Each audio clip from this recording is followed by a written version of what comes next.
This is the Wealth Standard Radio, your gold standard in everything financial.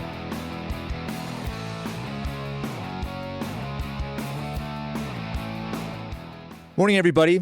This is Patrick Donahoe. It is a wonderful week to be alive. It's Thanksgiving. And, I think I'm just lazy because I just keep bringing you back in to the show, man. We have way too much fun. Pass the yams, by the way. Pass the yams with the marshmallows. I'm feeling so festive, Patrick, and thank you for having me back.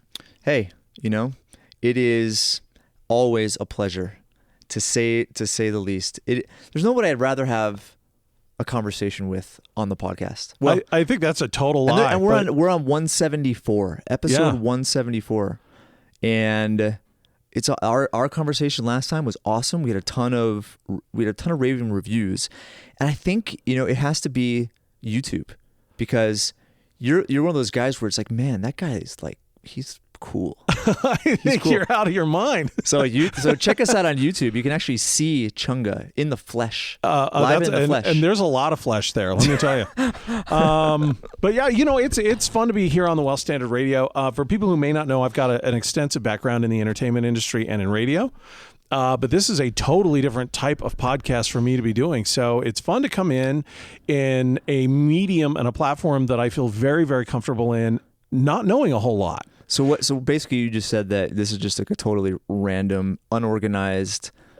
No, what this is I came out of two different comedy, doing morning radio, doing comedy, and basically celebrity interviews and things like that, and then doing politics as well. But in the world of finance, in the world of wealth management, I'm a babe in the woods. I'm learning as we go. I've got a great mentor to teach me here, by the way. But I don't know a whole lot, so it's kind of nice to come in with a certain skill level at doing this, but also education. Not knowing anything, and taking the part of people who may be listening to this program that aren't financial experts or not, working in wealth management, but are interested. I get to play that role on this show a lot, which is wonderful. I think. Well, money is related to really in any industry, and so it's good because I think that we build opinion and bias toward a specific way in which we handle our own money. Sure. And when you go in maybe with not a lot of perspective, you're able to ask genuine, unbiased, really, and objective type of questions, right? Because you're not vetting the response based on something you already knew, and that's very seldom do you have that. Most people do carry like this baggage or this lens of the world where things have always been a certain way, and it's very that's the way that it atypical. is. Yeah. So I think so it's cool to have you on because we this is a very off. I love doing the podcast. That's why we've done it for years. It's a lot of fun. But you come from really where it's organized and regimented, and you do this and you script and you. Oh yes. And we're just like totally random. No man, we get to free associate about OODA loops and Trump and money, and these are all things that everybody, whether you're again into finance or not, this is all stuff that everybody can digest and learn something from. Yep. Whether you work in the industry or not, and I think this episode is no different. Yep, and that's where we're going to focus on the theme of the season. Okay. Right? We're like, okay, gratitude, but gratitude. We were talking before, and I was like, that's gratitude is very cliche.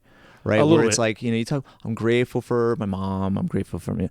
So I look at gratitude as a principle and how does it apply to money, and I think that it absolutely applies in a number of ways. Not just like I'm grateful for my job. I'm grateful that I live in America, which I am, by the way, and thank you very much. but it's more it's more than that. I think gratitude's like it's one of those like principles that's hard. It's easy to talk about, hard to apply. Okay. Right. And I think that, whether it's in a familiar sense or whether it's with a business or with an investment, the understanding the principle of gratitude is really important because I think gratitude breaks down all barriers and all walls.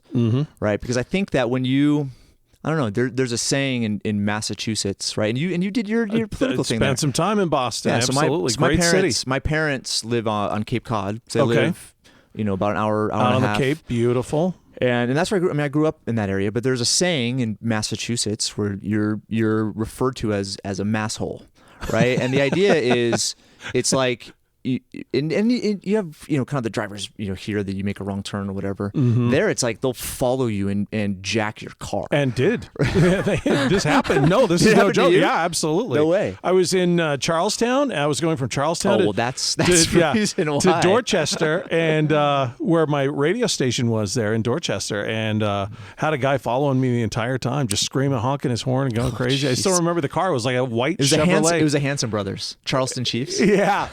I could tell you. Listen, I need to tell you a story about that one day, but different time. But, okay. I was a Hanson brother for a short time when one of them got sick. No way. Yeah. On Slapshot? Yeah. No, I was. weren't. Yeah. When they would go around the country and do appearances. I should get down on my knees and just worship you right now. Yeah, I was a Hanson brother, which No I'm a way. hockey goalie. I've been a hockey goalie forever, but the very first time I ever wore regular player skates and carried a regular hockey stick was as a Hanson brother. Oh my gosh. Yeah, with the glasses and the tinfoil on my knuckles, and I'll bring in the pictures. Oh my gosh. Yeah. That's going up on Facebook. Oh yeah, it was wearing the Chiefs uniform and the whole thing. That's amazing. Yeah, Gosh. It was fun, man. All right, well let's not get off on too much. Totally of a tangent. derailed, and that's what you were talking about earlier. But again, the idea behind math. This is the danger of getting us two in a room. Right. Looking at this idea of the math. In Massachusetts, there's a distinction between.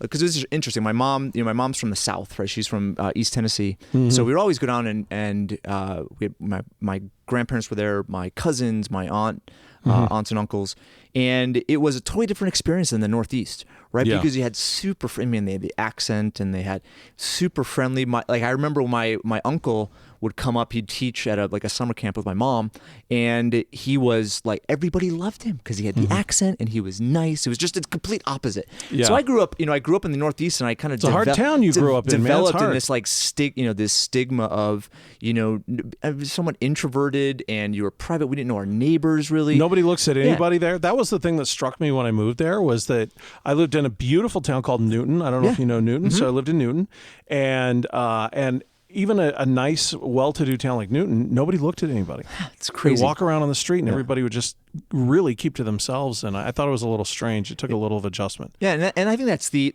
easy way to deal with things, to ignore them, right? But I think that really looking at the principle of gratitude is where you acknowledge and value other people. And I think that in business, it's all about relationships.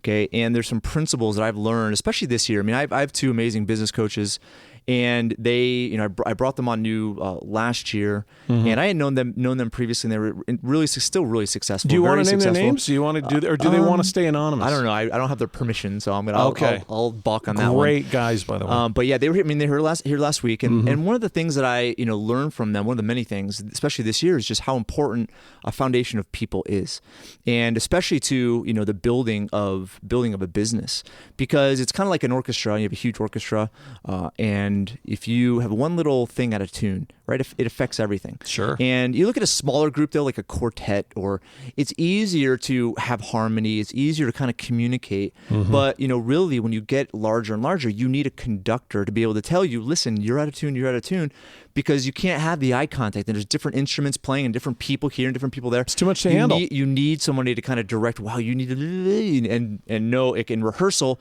you need to work on that, so that everything sounds good. Okay, so that's what it meant the other day when you walked past my desk and you were like, you're out of tune. And I was like, what?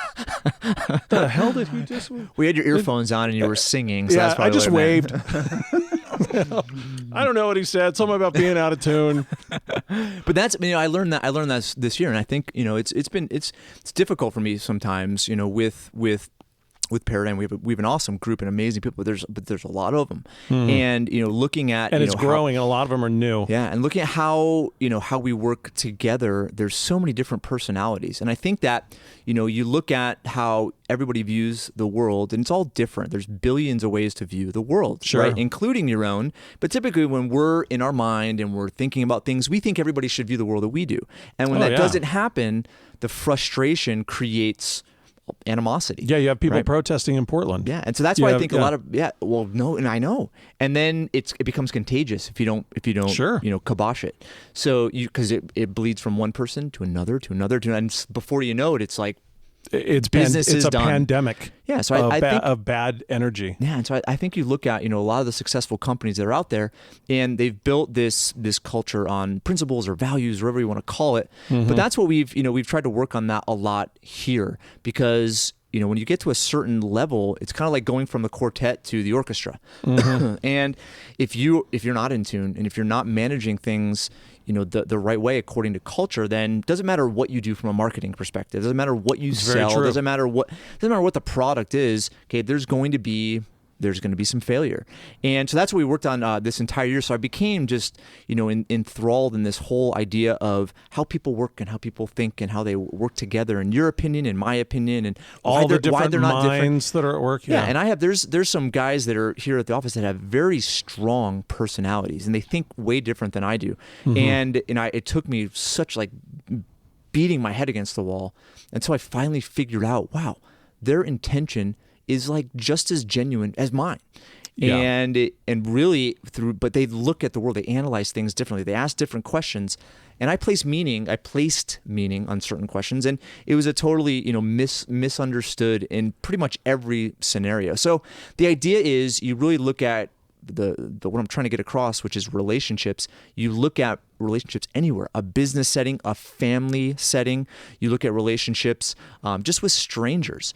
There's some principles that will either make or break you. And I think that a lot of the principles associated with what's not natural to us, which is being grateful, being humble, saying hi, making eye contact, right? So you look at that, and really it has everything to do with everything that you ever do, right? Whether it's your family, or whether it's your business, or your investments, or your job, or I would say that this, understanding how people work, how people think, is fundamental to really anything that you're ever going to gain in life. Well, and what makes me sad, when you're in an environment, especially these new environments, these new open air environments, which are so popular right now, which we have here, which I love, by the way, coming out of the environment that I came out of. I love this, but it really is almost like Thanksgiving dinner every day with the cousins that you see once a year, or people that you don't really know that well. And I think it's me just kind of editorializing here for a second. I think it's really sad that you can't compliment people the way you want to in a lot of respects. You can't celebrate somebody else's ideas because it's perceived as weakness. In a lot of different forums, you just can't do that, because if you do, you're afraid you're going to be taken advantage of somewhere else. I think it's a really harmful culture. It is. And it seems to me that here, with what we do, I don't really see that as much. And I credit you for that, and I credit maybe some life lessons that you've learned along the way to foster this new environment, which is so foreign to me, but it's like a breath of fresh air. Yeah, and it's it's one of the it all happens by making just tons of mistakes and failing in a lot of different regards, and it's just the willingness to learn. And I think that the sooner you're able to kind of succumb to the lesson, the quicker you're going to learn. And that's what I would say. This is the week of being grateful and having and having the principle of gratitude in your life. It's the cliche term that everybody's going to be using, but really understanding how profound of a principle it is. I mean, that's what I don't think most people experience, right? Because I think that we get stuck in our head, we get stuck in, how we are in comparison to somebody else, and really we don't give regard or value to others.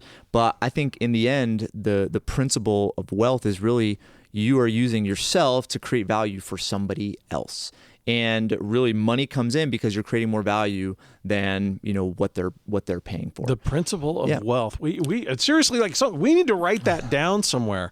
I think you actually just had a very profound quote that people should probably hear and concentrate on a little bit, which is the principle of wealth is your value to someone else. Yeah. What is it? I mean, it's money is money, and money is the receipt of that, right? It's the fun side effect of that. But most people are like, well, I don't have any money because, my company's stingy, or the boss sucks, and it's right. And that may be true, but in the end, that's not what you can control, right? You can influence it, and how you influence it is trying to create more value, try to be a higher influence. And from that's where the gain will come. But a lot of people are saying, well, if I were that person, I would consider myself valuable, so therefore they should pay me more money, or something like that. Well, it's that culture of entitlement. And maybe that's an entirely different show altogether, but it goes back to the central thing that we were saying, which is you can't really show a lot of those more gracious, baser senses because you don't want to come across as weak or come up against somebody who's more entitled than you are. Yep. And I think and we then all you suffer. Yeah, and we carry that chip. I mean, everybody carries a chip on their shoulder, right? And it's one of those. And it's one of those things where you show up to the family events and it's like, oh, cousin Johnny, he did this when I was 10. And he, pulled down my pants in front of everybody, or he did, That's assault, brother. That was totally like off the. But it's tell one us of those, about your cousin Johnny, Patrick. Well, I don't have a cousin Johnny, but no, the idea is like they did something that was embarrassing, or they did this, or they jaded me here, and I think that we carry those grudges, and we don't forgive, we don't, and I think that and I'm just as guilty as everybody else, but I think that the situations that I'm in, whether it's with family or with friends, when you're able to bury that hatchet, when you're able to really pump yourself and be grateful for what the benefit is, and not remember all the past wounds that were created. Well, I think that's empowering. You've opened up a great door here, because you, as the figurehead of this company, you've got a bunch of alphas that work here, me being one of them. You've got 50 of them running around here. How do you do it? How do you have that confrontation and then not hold the grudges? Did your business coaches offer up any advice to you about this, or advice that we can share with not only internally here in the office, but with people that are listening now? What kind of advice could you impart with them? Well, that's a good question. I don't. So I wouldn't say there's anything specific, and maybe I'll reference a book as I'm talking, but I don't know. I just try to. I always come to the idea that if I'm facing this, somebody had to have faced it before, right? If somebody has this issue, why do we have to recreate something? Somebody had to have done it. So I always resort to that. And when it comes to alpha, alpha really is about. People value themselves. It's right. It's this like natural instinct to protect yourself, right? Which is, I'm this. In comparison to somebody else, I have to be superior or else I fail. It's like this natural, it's this weird natural instinct that we have. And I look at that and I say, wow, but everybody does have something that's valuable.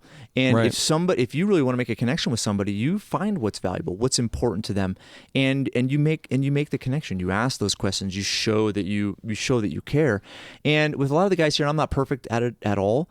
But with a lot of guys here, people are really smart here, and they understand certain things. And oftentimes, because of like technology, it's so foreign. It was funny. I was at lunch with somebody today, and we were having a conversation. He was an older gentleman, and he, I was like, think about like 50 years ago, and you were to explain to somebody 50 years ago, in 50 years, you're gonna have kids online, and they're playing these like war games and killing each other. Like it sounds like it's so.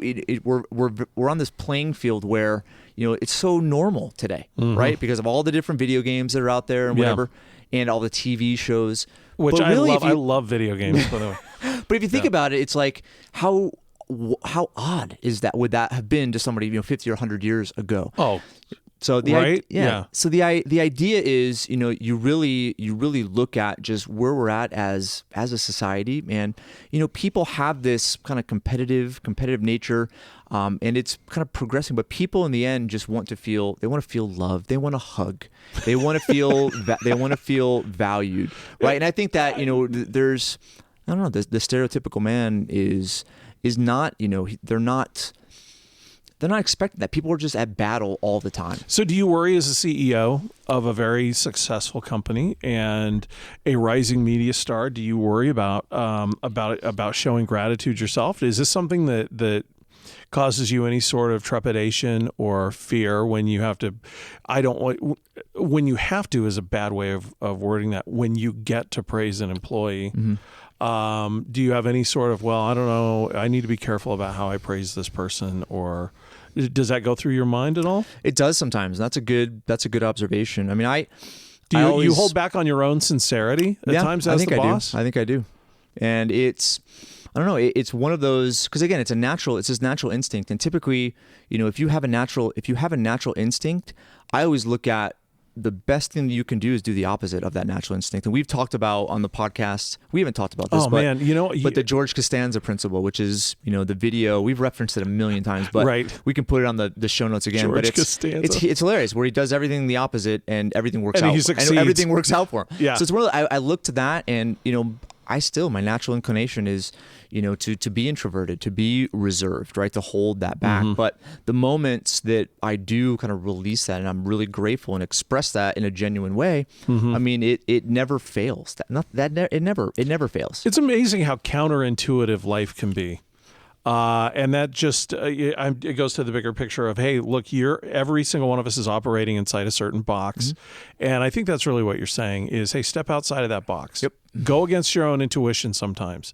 Because at the very least, you're going to learn something. Yeah. At the very least, you'll learn. Always. The box is, you've already learned it, right? If you want to learn something else, learning comes from disruption and being uncomfortable. And I think if there is any semblance of discomfort or disease or sickness or depression or whatever, I think it is, in a sense, the cure is not hard, right? The cure is making it about somebody else as opposed to making it about you. And again, going back to the principle of wealth, that's how wealth is created. You just do a ton for somebody else. Bill Gates did a ton for the world. That's why he has a lot of money. Money just didn't appear in his bank account, right? So that's, I think if people really looked at, wow, how can I help that person? How can I do this? How can I do it? It's just creating value, and it's going to be reciprocated. It's a very interesting way to think about that. It's a totally different way of looking at capitalism that I think a lot of people, including myself, haven't really thought about. If you take a look at Bill Gates, Richard Branson, Steve Jobs, all of these people provided enormous benefit and service to others. Yeah. And the side effect was them getting unbelievably wealthy. For sure. And I think, most people, if you were to ask, they associate capitalism with exploiting somebody else or screwing somebody else in exchange for, taking their money. But that's not, if you look at one of Ayn Rand's really cool books, not one of her novels, but the book she wrote to talk through kind of the fundamental principles of those books. Yeah, there's a lot of those out there that I think people need to go check out. She calls capitalism an ideal. She said capitalism, the unknown ideal. And it is an ideal if you really look at the fundamentals of it, because it's people really striving to create value, to change the world, to innovate. It's kind of like Elon Musk. Now, it could be argued, but Elon Musk has done a lot. Now he's taken advantage of subsidies and things like that. But I would say that I wouldn't look at that as a negative. Is he really saying, "Wow, how can I build my bank account better"? No, he's like, "How can I There's a video that came out this week that was amazing that showed how the solar panels or no, it was the new Tesla, and they came out with a video where it showed what the computer is looking. It shows all the different angles of the computer and what it's doing. It's fascinating. Just watching this downstairs, just barely. Were you really? Yeah, it's awesome. Yeah, so it's one of those things. Is Elon Musk saying, "How can I?" No, he's saying, "How can I get cars to drive themselves?" Right? How valuable would that be for everybody? How many lives would be saved? Nobody has to drive, and you don't have to pay for gas. So it's one of those things where I think in the end, I don't know what this has to do with gratitude. That's what I'm trying to figure out. But I would say it's more of just it's the motivation, really. It's the intention behind the action. It's the motivation behind it. Yeah, I think if you value people more, you're going to strive to serve people more, which will in turn make you more money. Yeah, and it's and we talked about this before, and this kind of sounds cliche too, but wealth isn't just money. Wealth is your relationships, right? Right. So if you look at if you had all the money in the world, but you lost your family, lost your business, and your body was sick, who cares? And most people would exchange all money for anything that they could have back. But yet most people are sacrificing that stuff to get money, which is interesting. I think that there's probably a lot of people that are listening right now. I've been one of these people. I've enjoyed great success in my lifetime, in my career, but I've also endured tremendous failure, to the point where the failure and losing a lot of that money was me understanding, okay, well, that didn't really mean all that much. It's all this other stuff. It's me being grateful for really simple things. It's me being grateful for family. It's me being grateful for health. It's all of those cliches that you're talking about.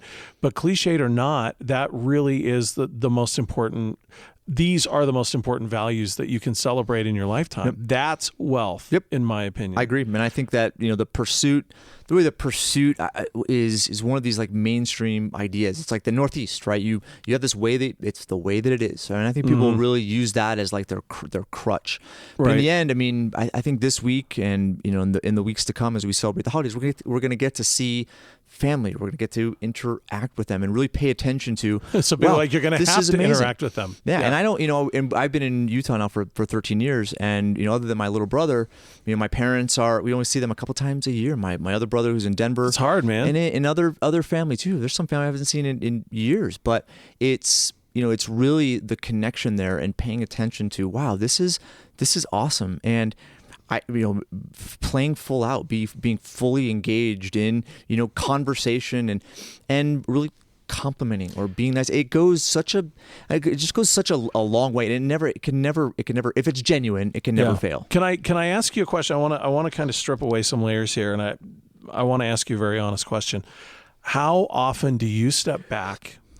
You personally, how often do you step back and take a look at what you've built here and go, this is so cool? Mm-hmm. I mean, really, because it's easy to get in that bubble. It's what we've been talking about this whole time. Mm-hmm. Well, yeah, I don't know if I do it at all. Because with me, I look at it as I've created an environment. I think the only thing that I maybe would take credit for is just getting a bunch of people that are smart together so they can create things you have that are a lot of very cool. Smart people here. Because there's a lot of guys here, and again, it's one of these things where people have so many different talents and abilities, and they're intelligent in so many different aspects, which I'm not. I'm not very talented or smart with really anything. But I think we can say, look, we have a former nuclear submarine captain, commander who works here. We have lawyers that work here. We have people out of the entertainment industry who work here. Mm-hmm. We have a wide variety of people from skateboarders and snowboarders to hockey players to our dev guys. Some of our dev guys, like our development guys, are like brilliant, but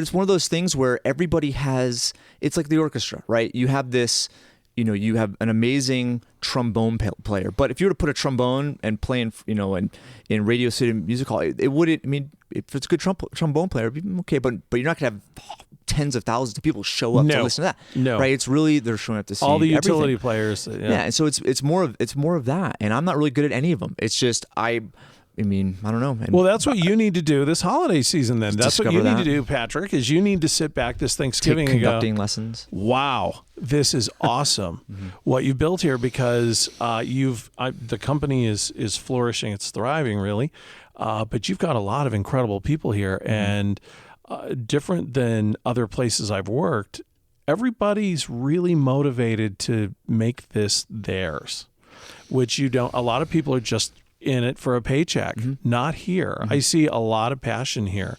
So you owe that to yourself. You owe that to your executive team and what they do to foster this more gracious environment where the people are just treated better. Yep. And I think there's an awful lot that people could be learned from watching what you guys have done here. Yeah. So the principle is do the exact opposite of what you're doing right now. So take away the hot pockets and the airheads. Yeah. Take away. And we'll put in celery and carrot sticks. And 15-minute breaks, and that's it. There you go. Yeah. No, right. but no, it's one of those. I don't know. I think all life is whether it's business or family or. I mean, there's never a utopia, right? There's always something that's out of balance. But I would say once you're able to connect the dots between, whether it's what does it take to have a healthy body, sleep and put good fuel in it for relationships, right? It's doing more than that's given to you. It's the same principle of wealth, right? Creating more value than is received. It's the idea behind being a good neighbor. I think there's so many principles that relate to all aspects of life, and I mean. I maybe I've made connections with some of them, but in the end, I would say that the less ego you have, the more you can let that go, the more you appreciate others, the more value you create. It all results in the end to the same thing, which is you have more, right? The rule of reciprocity, it works, and if you give, if you create, it comes back to you. And I still learn I still have a long way to go, and it's especially with like, my family and with my girls, and there's just so many, there's aspects of life that I think, that I think it works well for people, but admitting that there's failure, I don't even think, when you said that there's failure, I don't think it's failure. It's just, it's one of those things where, the perfection, this utopia doesn't exist. It's always this like course correcting. It's like I wrote in our weekly email, said it's like taking off on an airplane, right? You take off, but it's not, even though a pilot may go the same route every single day, right? It doesn't mean that the environment is going to be the same. Right. The environment is always going to be changing, and you have to make little shifts and little course corrections. So, and I think we talked about that with the OODA loop, but it's the same thing. It's the same thing in life, right? And I think this week we have the opportunity to maybe make amends, right? Maybe correct some things that weren't right, and maybe things that we've just done over and be uncomfortable. I think again, uncomfortable is good, but nobody wants to get into that situation, right? So I think that being uncomfortable often takes you out of your funk or out of your paradigm, and you resolve issues that are probably really easy to resolve. You could really get me going here, because I think again, it gets a little political because that's the world I know really well. But when you have college campuses that have crying rooms and safe rooms and kids not taking exams because they're upset, what all these people are doing are trying to keep people as comfortable as long as they can. And I think the intention is very pure and very good, but nobody learns anything. Nobody grows. Nobody develops. And to really get anywhere in this world, you've just got to be tougher than that, and you've got to be uncomfortable. But you also need to be gracious at the same time. And I think all that discomfort really does help people become more gracious in the long run. Mm-hmm. You learn an appreciation for failure, which it all kind of winds back around. It's that Thomas Edison quote where they said, well, when he finally invented the light bulb, and they said, well, geez, why didn't you give up? How many times did you try to do this? And he said it was over 2,000 times. Mm-hmm. And in 2,000 tries, you didn't give up. And he said, no, I learned 2,000 different ways not to make a light bulb. Yep. Yeah, and I think everybody's heard that. It's a pretty cliched quote, but that's what it goes to what we're talking about. That's the thing. It's like and what's also fascinating with Edison and with Einstein, right, is when Edison like finally like he was throwing in the towel, like his final tribes and creating the incandescent light bulb. It was he gave up, and then finally the missing piece like. And the same thing with Einstein, the theory of relativity. Right. He like totally went on to a different project. Tried to do this thing forever, went on to a different project, but he gave it up. Mm-hmm. And when he like just gave up and said, I can't do it, I'm humble, I'm whatever, that's when all the inspiration came. It's odd how that happens in conjunction with continue to try different things. But I would say, in that light or in that respect, in the end, you have control over how you behave, how you think, and what you do. Mm-hmm. And if you're comfortable being quiet, or comfortable being introverted, or being comfortable, holding a grudge against Uncle Tony, right? It's I have an Uncle Tony, and he's awesome, by the way. But it's one of those things where, it's uncomfortable to get outside the comfort zone, but there's a cliche, quote out there, which is no growth happens inside the comfort zone. So it's, it's that idea. But, it's the same thing with improving your career or learning different things and new things. I mean, look at how disrupting technology is going to be in the next 5 years. It's scary. 2 years, 3 years. It's scary to think about. There's going to be jobs, right? I mean, imagine even with like our developers, guys that like build databases and they build these really cool things that work. I mean, go try to explain that to somebody 20 years ago. Oh, you do. There are going to be jobs like that, which don't even exist right now. 20 years ago, people were using numbers on a calculator to spell boobs. That's awesome. What people were doing 20 years ago. Okay, those were the first developers, Patrick. Yeah. And it's interesting to see, just how it's totally taken off, and just the complexity of development and what's developed.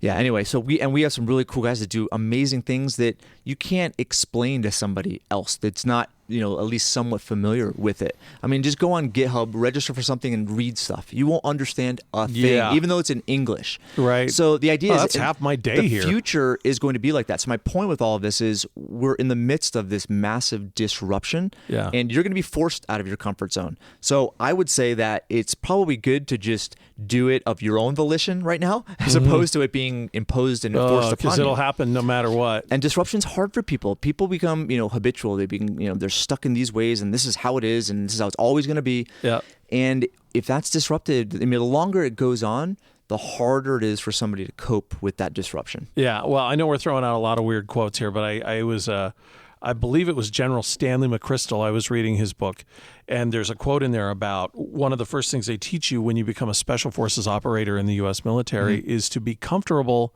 being uncomfortable. That's one of the first qualities that they seek out in a prospective candidate to go and do this line of work is, can this person adapt and be comfortable being uncomfortable? And I think that that's a pretty simple statement, but when you think about the depth, and if you can master that, think about how the world is just laid out in front of you if you can master being uncomfortable. Yeah, no, that's, again, and I think we've talked about this on the show a billion times, because this is just how I think and what I believe, but I try to make things uncomfortable, because I know that if I'm in those situations, right, I'm going to grow. I'm going to have something that I learn. I mean, this year is representative of that. I mean, the challenge this year, as we talked about, before, was, really trying to get a good culture and creating that as the foundation for things we'll build on top of it. And it's hard because everybody's different, and it's hard for some people to interact with others.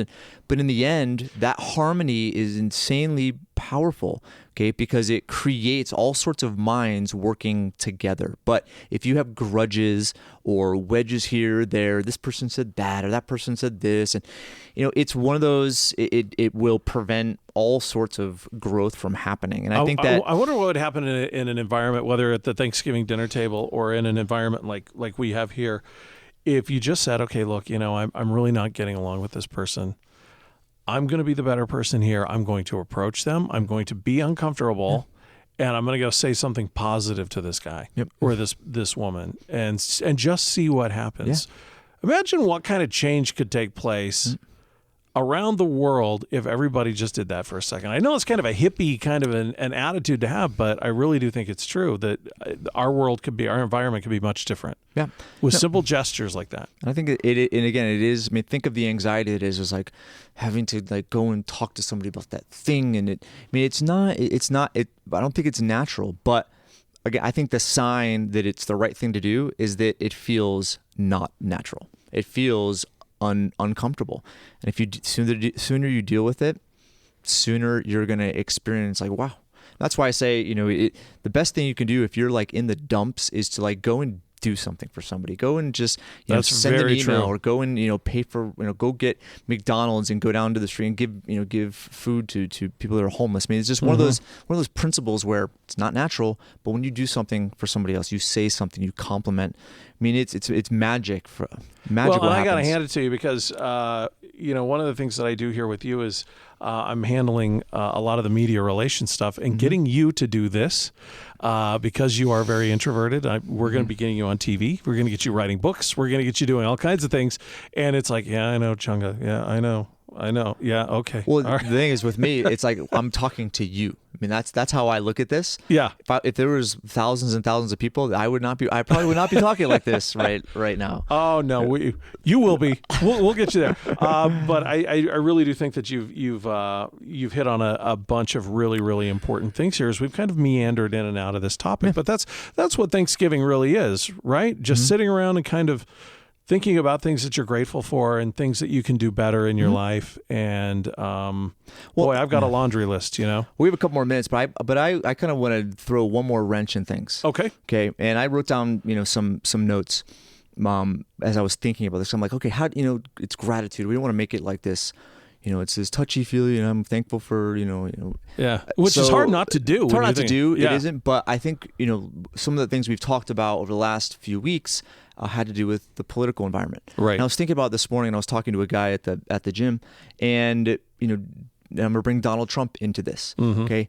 Donald Trump basically did the opposite of a lot of different ways in which you approach things, right? And people thought he was crazy. He ticked people off. He said this. It's like, what the heck? You don't say that. And he did this, and he had this person. It's amazing. He did everything that was the opposite. But look at what happened. Now, whether you like him or hate him, that's business sense, right? Because in the end, it's really what touches people. It's what disrupts people. Okay, that they're not expecting. It's coming from left field. It's coming from all angles, and I think that's what the principle of it sounds weird. But that's what the principle of gratitude is. Gratitude is not common, right? The left field approach of somebody saying "I'm sorry" or "Hey, how are you doing? How's things going?" To really, truly valuing a conversation. It's so left field and unnatural, but it works. It's the same principle as. Yeah, I think people would be surprised how quickly Donald Trump. You know what? As if this conversation didn't, wasn't weird enough. Well, the thing that scares me though is that what you're saying is absolutely true, but I'm afraid that there's probably 5 or 10 guys, and it's guys, it's not women, it's dudes that are listening to this right now, and they're going to walk into their office, they're going to shotgun a beer, let a 10-second fart, and say, "Look, this is the exact opposite of what I was supposed to do. Thank you, Patrick Donahoe." Well. So just understand that this is with a grain of salt. He's telling you to do things that are somewhat counterintuitive. Don't take it literal. Like, I mean, it's more of like, it's circumstantial. Yeah, it's kind of the what's the Jim Carrey movie? Liar, Liar. No, it's the other one. Oh, Yes Man. Yes Man. Yes Man. Yeah. We're at the end.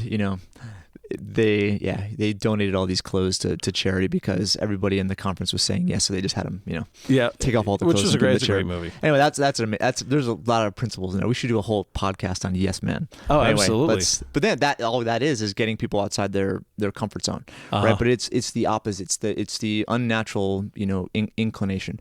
But in the end, I would say that really, I think most people hopefully will not use this as an excuse to shotgun a beer right in the middle of work. But it's those things where it's like, really, I think internally we know, wow, we should probably say sorry. It was probably our fault. And even if it wasn't, maybe they think it was, and that's why they're not doing. I mean, in the end, I think that it'll never hurt to treat somebody that way. And to let go of your ego, let go of your pride, and handle it. It's hard though. It's super hard because it's unnatural, and it's not our natural. It's not our natural inclination, but it always works. Complimenting somebody, saying hi, holding the door, helping somebody, offering your chair, offering your seat on the bus. It's not natural, but everybody knows what it feels like to do stuff like that. It really is funny to see what happens with people when you do this. I'm at Cheesecake Factory with the marketing team a couple of days ago, and I held the door open for a young couple with a baby walking in, and they looked at me like I had 3 arms. They were so stunned. I said, "Hey, I hope you guys have a great day," and they were so taken aback they didn't even really know how to respond. I think that's horrible. Like, that's that Chunga. Isn't that Chunga guy? I doubt that. Does he work here now? So it's Cheesecake Factory. So I think in the end, that's. I mean, I try, and by no means, just ask my wife. But I'm not perfect at that. But I think the reading and just kind of seeing how people interact. I mean, that was required here, right? Because there was some there's. Because you do have a lot of alpha people in it. There's conflict and there's things that are difficult and people disagree, and it holds up meetings and or holds up projects, or people are offended, and it's like that. Even though like the intention were at the right, you still, when you have a big group of people together, right? They're all sorts of different personalities. There's always going to be conflict. There's always going to be conflict unless there is this fundamental set of values and rules that you have as far as how you engage with people. And I think in the end, if you do acknowledge that other people are different, and they think different, they'll say things based on that, but it doesn't mean their intention is wrong. Right? No, it's the exact opposite, actually. Yeah, and that's where really building a culture on those values, you don't get offended. You understand the perspective, you value it. If it fits, great. If it doesn't, it doesn't. But really treating people as kind of golden rule. We might as well just keep going on all the cliched sayings, but the golden rule it definitely applies. Well, and I think there's a great Steve Jobs story. If we have the time, I don't know if we have the time. Maybe you've heard this. We're not like on X96, dude. Yeah, this is like we have all the time in the world. True. We could pull like a Joe Rogan or Tim Ferriss. Okay, well, there's this great Steve Jobs story, and I will probably reference him a lot over the next couple of weeks because I'm reading the book, the Big Thick Jobs book, which is phenomenal if you haven't read it. But there's a story in there about how Steve Jobs went to his grandpa's house, his farm, for a weekend and didn't want to go and was mad and was upset that he was going to go hang out with these old people. And he was of that age. I think he was like 13, 14, something like that. And his grandpa said, one of the first things we're going to do is we're going to go around and we're going to pick up a bunch of rocks. And Jobs didn't want to be there to begin with, so he's mad, and he says, "Why are we doing this?" "Oh, I'm gonna show you something. It's really cool what we're gonna do. We're gonna pick up all these rocks and we're gonna throw them in this machine, and they're just gonna sit and turn all night long. And we're gonna wake up in the morning. We'll get up early and we'll come out, and these rocks are gonna look like jewels." And he was like, "Well, how does that happen? I don't understand." And he goes, "Just watch." So the next day he goes and they go to the little tumbler and they pull out all these rocks, and these rocks are beautiful. And he said, "Well, how did this happen?" He said, "It's the friction that makes things beautiful." And if you can look at interoffice debate and struggle and sometimes conflict, it really is sometimes that friction that can turn things into something very, very beautiful. And it's understanding that and being grateful for all of these different opinions and having the gratitude of somebody having a strong, passionate voice and having an appreciation for that may very well make you yourself extremely successful. Well, I think that there's a book we referenced before, and Blair Singer wrote he wrote a couple other books, but wrote Team Cone of Otter, and he was one of our keynotes a few years ago on the first Cash Flow Wealth Summit, and this book really talked about when there is those hard times, that's the true test of a company or a culture where you're able to resolve it. It doesn't fail because of it. Because when the conflict exists, that's one thing, right? Conflict, or getting outside of your comfort zone, it's good, but it can be detrimental if you don't understand the process. Because if you're out of the comfort zone, you got to do something. You got to do something different. If you don't do that, then you may be outside for a while. So it's really, it's not necessarily getting outside the comfort zone, but it's doing something different. It's being different than you were before. And really, if there's, internal conflict, whether it's an office or a family, it's not the fact that there's conflict. It's what are you going to do about it? How are you going to handle it? Yeah. So Team Code of Honor, he goes through a lot of different scenarios, right? But he uses one of his own where, company was having a hard time and it really needed to, pick up its feet, and he didn't have the wherewithal to do it. And this is Blair. But his company, because of what he had taught them, started to pick up those pieces and started to bring things back together and act according to their instituted values. So I think in the end, it's really understanding the nature of conflict, of challenge, and then doing something about it. And I don't know, in the end, we're stronger than we typically give ourselves credit for. I'd say always. That's always the case. Yep. Yeah. And it's one. And if now we may have to really put forth more effort than we have before, because when you're comfortable, you don't want to do that. You're in the air. There's no headwind. There's no tailwind. It's you're perfect. You don't have to do hardly any. Put on autopilot, right? But once the storm, if you keep it on autopilot, not good, right? So I don't know. I think one of the things is you're always going to have differing opinions, okay?